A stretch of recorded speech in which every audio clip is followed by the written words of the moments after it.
गरम गरम उपीट खायला या. इथं बघा किती छान उपीट बनवले मस्तपैकी.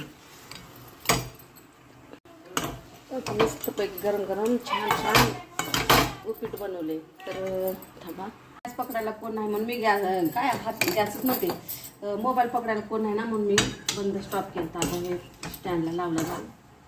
आणि आता उपीट खायचं म्हणून कधी काय खायचं तर होतं ना मग माणसाला. मग आता त्याला खायचं होतं. आज आनंदाची बातमी आहे मला, पण माझ्या पोराचे ते दुःख झालेलं जरा थोडंसं मनाला समाधान भेटलं. ते गाठ मोठी झाली ना, ते रक्त पाणी पू निघालं त्याच्यामध्ये. तर आता त्याच्यात जरा बरं वाटलं, त्याला जरा खायला प्यायला जरा चांगलं खा वाटत ते. बघा मस्तपैकी गरम गरम उपीट मस्त दिसतंय का? दिसत नसलं तर खाताना दाखवते तुम्हाला, पण बघा. आणि आता इकडं हे रवा रवा साखर टाकून मी पाणी उकळले. हे उपीटचं काम झाले. गॅस बंद करते.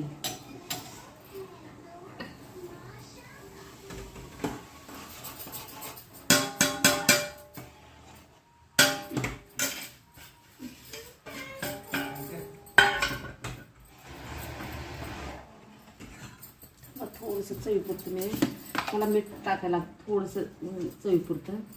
लोक टाकत नाही शिऱ्यामध्ये, पण मी टाकते. आणि थोडंसं आता हे वरून तूप टाकायचं, त्यावरून मी तेल टाकते.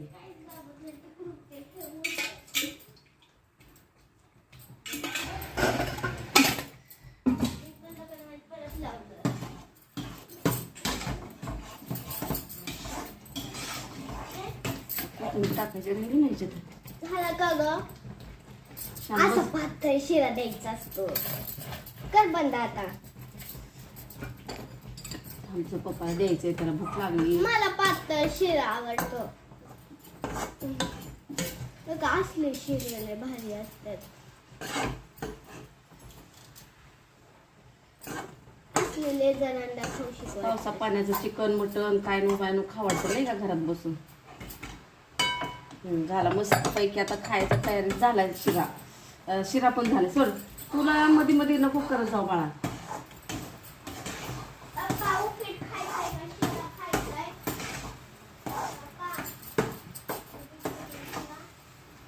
ए बाळा खायला गिऱ्या उठ. मला शिरा खायचा. तर का शिरा बी अशा पद्धतीचा झालाय. कसा वाटला मला शिरा उपीट? तर सोप्या पद्धतीत साध्या सोप्या. आता मी व्हिडिओ बनवायला गेले तर मध्येच कट होऊन बसला, म्हणून म्हणलं शॉर्ट व्हिडिओ बनवावं त्याच्यात. म्हणून का मी रेसिपी दाखवायची विसरले, पण आता तयार झाले. तर